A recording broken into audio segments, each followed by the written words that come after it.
માણાવદરમાં કોઈ વિકૃત મગજના વ્યક્તિઓએ રખડતા ગૌવંશ ઉપર એસિડ નાખતા જીવદયા પ્રેમીઓ અને ગૌરક્ષકોમાં ભારે રોષ વ્યાપી જવા પામ્યો છે।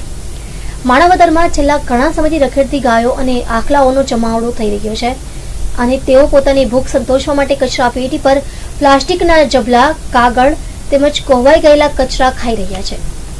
નગરમાં રખડતા ઢોરો પર કોઈ વિકૃત મગજના વ્યક્તિઓએ એસિડ નાખી નાસી છૂટ્યા હતા। જોકે આ પ્રકરણમાં ગૌરક્ષકો અને હિન્દુ સંગઠનોએ આ કૃત્ય આચરનાર સામે કડક કાર્યવાહી કરવાની માંગણી કરી છે।